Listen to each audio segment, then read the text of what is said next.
Welcome back to Autism Live. I'm really excited right now because here in the studio we have with us Anthony Jacques. Did I get your name right finally? You did. It only took me 17 tries. But Anthony is a very talented actor. He is a recurring character, playing a recurring character on Atypical, and which I am a big fan of. And I'm now newly a big fan of yours. For people who are watching the show, if you haven't binged watched it yet, Anthony is, featured in episodes 6 and 8, and hilarious. Your character is absolutely, I think, one of the highlights of the show. And you come in at you are in the funniest moments in the show. Right. Which is a wonderful thing. But you are also getting a lot of press right now because you identify yourself as being somebody who's on the autism spectrum, correct? Yes. That's right. Okay. So, but that is so secondary to everything. What I really want to talk about is you being an actor. And first of all, welcome to the show. But how old were you when you knew that you wanted to be an actor? Is this a relatively new thing? No, it hasn't, unfortunately. No, I started, when I started thinking that I want to be an actor, that was during my high school years. Okay. I guess somewhere in my junior, where I started taking theater classes and all that. I took theater classes my junior and senior year of high school. And were these at school? They were just part of like an elective you could take at school? Yeah, elective. And I also did stage crew as a freshman. So I mean, it was fine, all that, you know. I still felt like I was part of the show because I did work. I helped build sets, create sets, and all that, and for actors to perform on. So yeah. But by the time you were a junior and a senior, were you getting roles in the shows? No, because I haven't really tried auditioned and all that. I was just I just took those as electives. Okay, so you're in a class, but then the class at some point they do a show. So mostly you were taking the class but working on the sets and doing. Is that a fair assessment of it? But did you love it? Yeah, it was still worth it. Okay, and did you find that you made friends while you were taking the classes and working on the productions? Yeah. At what point, Anthony, did you realize I want to audition? I'm gonna say when I started, maybe ever since I graduated from high school. Okay. And so you decided you wanted to be an actor. Did you decide you wanted to be a professional actor? Did you think that you wanted to do TV and film at that point, or did you want to do like local community theater? Yeah, all the stuff that you said, the first time, try being a professional on TV and film. I don't. Maybe it won't happen. I know it won't happen really quick, but I just maybe not that professional. Just I just want just do my best at least. And so did you, when you decided that you wanted to do acting, what was it about acting that you wanted to do? What do you like about it? Oh, I like how it de-stresses me. It de-stresses you. Yeah. For some people, it stresses them. Yeah, and not only that, it's I just noticed that it's one of my greater hobbies. One of my top few great hobbies out of the other ones, and because sometimes I would just act like something and all that just to to get a joke. Were you doing characters and voices and things like that for a joke? A little bit. Yeah, a little bit. Okay, interesting. So you've decided at some point that you want to be able to audition. You're already graduated from high school and you decide that you want to audition. Were there obstacles to you being able to audition? Like how many? You don't live in LA proper, you live LA adjacent. How hard was it? Were there obstacles to you being able to be an actor? Obstacles, yes, there were. Maybe I'm gonna talk about there were obstacles when I first auditioned for Atypical. I'll tell you this, I did first off, yeah, like I heard about the audition and all that, and Tell us about that. How did you hear about it? yeah, I went to the Sony studio where they're like casting directors. They like they like look at everyone, how their auditions and all that. There are a lot of people auditioning for Sam because and I was like one of them and all that, and I had the script with me and all that just to memorize like a few sentences, and I went in and I did my best, and yeah, I was trying to be someone else and all that, trying to like maybe try to like turn myself like maybe what Sam's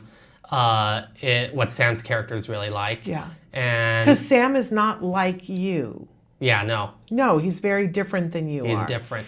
But so you were trying to become the character of Sam. So, but I want to go back just a second though, Anthony. Who told you that they were going to do an audition at Sony? How did you find out? Did your mom find out, or did you read about it? I found out because I worked with a job coach named Jocelyn Howard. Okay. Yeah. And she found out. She's pretty much like a career coordinator and all that. She works for like, Autism Society. Okay. And so she said they're going to be doing these auditions at Sony. Yes. You should go. Yeah. I bet you thanked her a couple of times for that info. Yeah. Okay, so you're there and you're waiting to be seen and you're trying to become the character of Sam.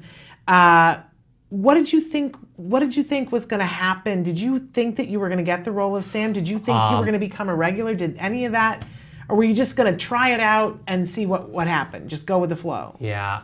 I had I had mixed feelings with that thought because like a lot of people have been telling me, it's almost impossible to like get like a part like in a show and all Yes. that. I honestly didn't know if I was gonna get the part or not, but I'll tell you this.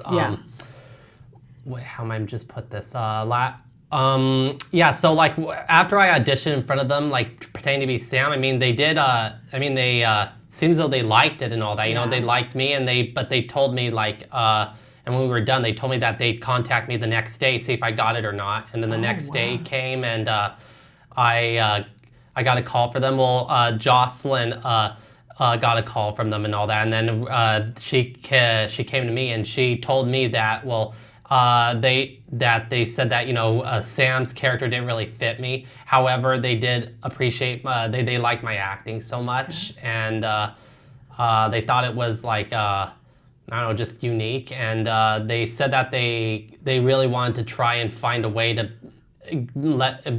get me part of the show.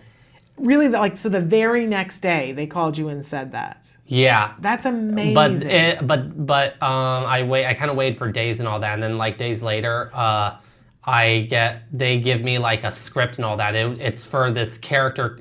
They created a character just for me and all that named Christopher. Yeah. And then I went over to like somewhere out in Beverly Hills and like so I could like audition in front of casting directors. Like I auditioned again, and I went in. And I read, I did my part, and at the end I don't know that lady's name, but she told me that I killed it. So yeah. And how did you feel about that? Did it feel really great and when you found out you were going to be on the show, was that a celebration thing? Were you pretty excited? They didn't tell me I was going to be on the show as soon as I was done. Like I left and I spent the night at my grandmother's house, and it was like later on at night and all that. I get a call from Jocelyn, and she told me that they told her that I got the part is mine and all that, and all I had to do was like accept it, and I did. And did you know at that time because you were in some pretty racy parts of the show, I gotta say. Yeah. Right? The conversation that you're having with the lead character, Sam, is almost always centered around sex and things having to do with sex. Yeah. Did you know that when you accepted the role?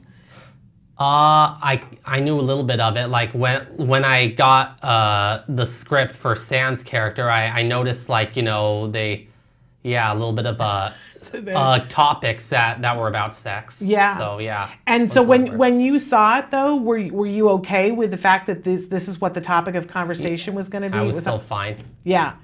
And how, now that you've done the show, well, first of all, let's talk about what was it like on the set when you were filming? How exciting was that to be brought in? Did they give you your own dressing room? Were you... Yeah. I had my own dressing room and all that, like my own trailer. Right. Like for with your name on it? Yeah, all actors had their own trailer. Right. But only like it would have our character's name on it. Yes. Yeah. And did you take a picture of it so that you have it forever? I did not. Did somebody take a picture? No, we need to assign someone to take a picture of these kinds of things so you can have it forever and ever. That's a pretty exciting thing, your first trailer. I mean, was this your first professional audition? Yes. Do you realize how amazing that makes you, that your first professional audition, you booked and got your own trailer? That's pretty amazing. I mean, I didn't know, yeah, I mean, it kind of happened a little fast and all that, you know, because I've been hearing from a lot of people that, yeah, it takes, I mean, there are a lot, you get a lot of people in this world want to be actors, but you have to deal with a lot of rejection. Yes. And not only that, sometimes it's I hear some people tell me that it's one of the most stressful jobs ever because, yeah, I mean, you're like, I hear that you got to get up really early in the morning or you have to stay late at night and you don't really have a lot of time to like, you know, just do your own thing and all that, you know, you're working a lot. And all those things can be true, but what did you find to be true when you were on the show? What did I find? Did you have to be there really early in the morning? No, not too early. Did you have to stay really late? Only one. My last time my last night I went over there to film and all that. Yeah, I stayed up there until I was there till 2:20. Okay. a.m. Okay, so there was one late night, but was it fun to be there till 2:20? Yes. Were you having a good time? Yes. I think that's the part that the people say, well, it could be early mornings and it could be late nights. They leave out the fact that it could be the most fun you ever have, too. I mean, I'm okay with like just staying up like really late and all that, you know. I mean, as long as it's not like all the time, like on a regular basis, you know. Yeah. I mean, I just like to do it once in a while. And I imagine the next day you slept late. You slept a little bit longer. No, I mean, you still got I took when I got back to my place, I took a like in the short, you know, rest and all that. But I don't like, and yeah, I just don't like to. I'm a morning person. Oh, good I for just you. like to keep myself up and, you know, be active a little bit. You're amazing.